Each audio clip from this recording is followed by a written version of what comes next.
ಸರ್ಕಾರಿ ಶಾಲೆಗಳಲ್ಲಿ ತರಕಾರಿ, ಬಾಳೆಹಣ್ಣು ಮತ್ತು ಮೊಟ್ಟೆಗಳ ಸರಬರಾಜು ಸ್ವಸಹಾಯ ಗುಂಪುಗಳಿಗೆ ನೀಡುವುದನ್ನು ಕರ್ನಾಟಕ ರಾಜ್ಯ ಅಕ್ಷರ ದಾಸೋಹ ಬಿಸಿಯೂಟ ನೌಕರರ ಸಂಘ ಜಿಲ್ಲಾ ಸಮಿತಿ ಸಿಐಟಿಯು ವಿರೋಧಿಸಿ ಪ್ರತಿಭಟನೆ ನಡೆಸಲಾಯಿತು. ಈಗಾಗಲೇ ಮಧ್ಯಾಹ್ನದ ಬಿಸಿಯೂಟ ಯೋಜನೆಯಡಿ ಕೆಲಸ ನಿರ್ವಹಿಸುತ್ತಿರುವ ಅಕ್ಷರ ದಾಸೋಹ ನೌಕರರು ಶಾಲಾ ಮಕ್ಕಳಿಗೆ ಮಧ್ಯಾಹ್ನದ ಬಿಸಿಯೂಟ ನೀಡುವಲ್ಲಿ ಸಮರ್ಥವಾಗಿ ಕಾರ್ಯನಿರ್ವಹಿಸುತ್ತಿದ್ದಾರೆ. ಮುಖ್ಯ ಅಡುಗೆಯವರು ಮಧ್ಯಾಹ್ನದ ಅಡುಗೆಗೆ ಬೇಕಾದ ತರಕಾರಿ, ಬಾಳೆಹಣ್ಣು ಮತ್ತು ಮೊಟ್ಟೆಗಳನ್ನು ಶಾಲಾ ಮುಖ್ಯೋಪಾಧ್ಯಾಯರ ಅನುಮತಿ ಮತ್ತು ಸಹಕಾರದೊಂದಿಗೆ ಮಕ್ಕಳ ಹಾಜರಾತಿ ಪ್ರಕಾರ ತಾವೇ ಖರೀದಿಸಿ ಸಮರ್ಪಕವಾಗಿ ಕೆಲಸ ನಿರ್ವಹಿಸುತ್ತಿದ್ದಾರೆ.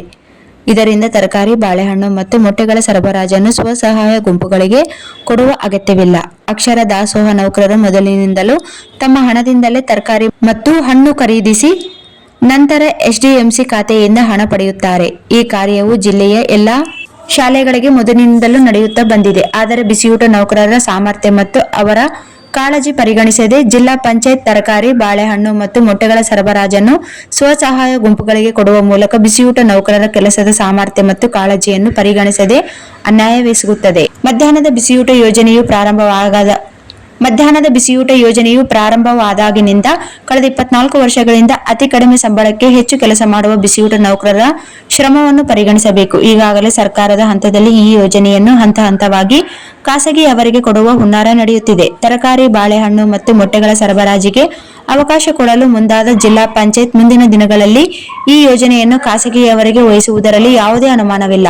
ಆದ್ದರಿಂದ ಸ್ವಸಹಾಯ ಗುಂಪುಗಳಿಗೆ ತರಕಾರಿ, ಬಾಳೆಹಣ್ಣು ಮತ್ತು ಮೊಟ್ಟೆ ವಿತರಣೆ ಮಾಡಲು ಸ್ವಸಹಾಯ ಗುಂಪುಗಳಿಗೆ ಕೊಡುವ ಜಿಲ್ಲಾ ಪಂಚಾಯಿತಿಯ ನಿರ್ಧಾರ ಕೂಡಲೇ ಕೈಬಿಡಬೇಕೆಂದು ಕರ್ನಾಟಕ ರಾಜ್ಯ ಅಕ್ಷರ ದಾಸೋಹ ಬಿಸಿಯೂಟ ನೌಕರರ ಸಂಘ ಜಿಲ್ಲಾ ಸಮಿತಿ ಸಿಐಟಿಯು ರಾಯಚೂರು ಇಂದು ಜಿಲ್ಲಾ ಮಟ್ಟದ ಪ್ರತಿಭಟನೆ ಮಾಡುವ ಮೂಲಕ ತಮ್ಮನ್ನು ಒತ್ತಾಯಿಸುತ್ತದೆ. ಕೂಡಲೇ ಸಂಘಟನೆಯ ಪದಾಧಿಕಾರಿಗಳ ಸಭೆ ಕರೆದು ಸಮಸ್ಯೆ ಪರಿಹಾರಕ್ಕೆ ಒತ್ತಾಯಿಸಬೇಕಾಗುತ್ತದೆ. ಈ ಪ್ರತಿಭಟನೆಯಲ್ಲಿ ರೇಣುಕಮ್ಮ, ಮರಿಯಮ್ಮ, ಮೊಹಮ್ಮದ್, ಹನೀಫ್, ಶರಣ್ ಬಸವ ಉಪಸ್ಥಿತರಿದ್ದರು.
ಅಲ್ಲಿಂದ ಇಲ್ಲಿವರೆಗೂ ಸಹ ಬಿಸಿಯೂಟದ ನೌಕರರು ತಮ್ಮ ಜವಾಬ್ದಾರಿ ಅಂತ ಎಲ್ಲಾ ಕೆಲಸವನ್ನ ನಿರ್ವಹಿಸಿಕೊಂಡು ಬರ್ತಾ ಇದ್ದಾರೆ.